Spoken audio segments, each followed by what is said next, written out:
يستعيد توازنه في لقاء اليوم. السلام عليكم ورحمة الله وبركاته. فيديو النهارده هنتكلم عن ماتش الزمالك وسموحة اللي انتهى نتيجة 3-1. ماتش حلو جدا اللي الزمالك بيرجع فيه هو الزمالك ويعود لمسيرة الانتصارات. لسه مش هينفع نقول على مسيرة، لكن يعود إلى بداية مسيرة الانتصارات. كمان شفنا لاعب جميل جدا اسمه سيف فاروق جعفر، مش اول مباراه يظهر فيها لكن النهارده ظهر بشكل مختلف وكان لعيب حلو جدا. فسيف فاروق جعفر بجد كان يستحق ان هو ياخد رجل المباراه. هو فعلا كان عامل كل حاجه في المباراه. الثلاث اجوان كانوا في من باصات بتاعته كانت بتنهي الهجمه، فبجد هو لاعب كويس جدا جدا ويستحق الاشاده بيه، ولاعب مركز 8 احسن من عمرو سيسي بمراحل. فيعني اتمنى من الكابتن جوالدو فيريرا يستعين بيه في بدايه المراحل. وطبعا شفنا النهارده اتغير الاسلوب لعب جوالدو فيريرا واتغير تام في كل حاجه. كمان صبحي بيلعب ويبقى تألق. فتحيه لجوالدو فيريرا وتحيه لصبحي وتحيه لسيف فاروق جعفر. لو انتقلنا بقى اللعيبه التانية، مثلا زيزو سجل هدفين، ضيع التالت من ضربه جزاء. مش فاهمه هو ضيعها ازاي، عكس ان هو احسن واحد بيسد ضربات الجزاء في الزمالك، لكن سيبنا من دي. الهدفين حلوين جدا ويستحقهم. هو كان ممكن كان بيحاول يسجل التالت لكن الحظ ما كانش معاه. شفنا كمان الكره لسيف فاروق جعفر كده، زيزو رجعها لعبد الله جمعه، عبد الله جمعه بصاله في المساحه، راح وشاط لكن هاني سليمان سيطر عليها. يعني سيف فاروق جعفر هو لاعب جميل جدا بجد يا جماعه.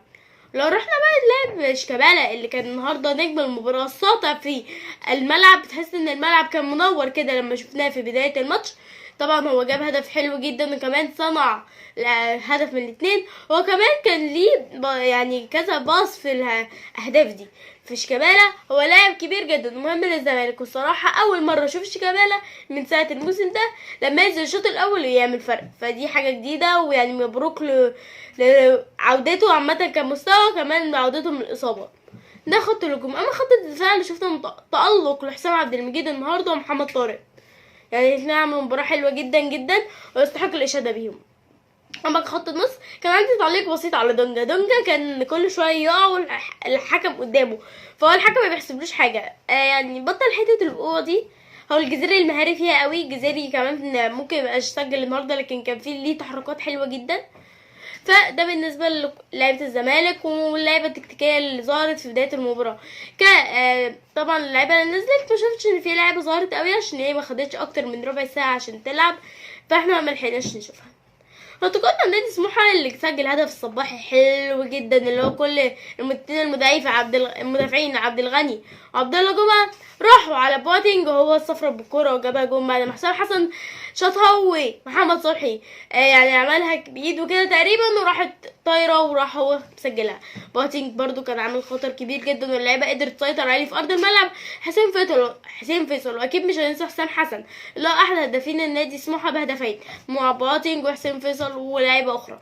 فالثلاثه دول كانوا ثلاثي هجومي رائع جدا. قدر لاعيبه دفاع الزمالك انها تسيطر عليهم طوال المباراه الا اخر 3 دقايق اللي استطاع الصباحي ان هو يغير شفره الشفره بتاعته ويسجل هدف حلو جدا.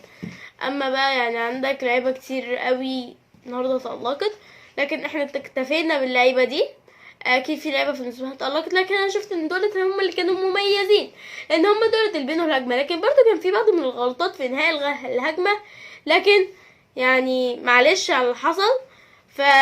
هارد لك لنادي سموحه كده. الزمالك بيصعد المركز الرابع ونتمنى ليه التقدم، بتمنى نادي سموحه التقدم، بتمنى كل الانديه الشعبيه تبقى في مراكز عاليه.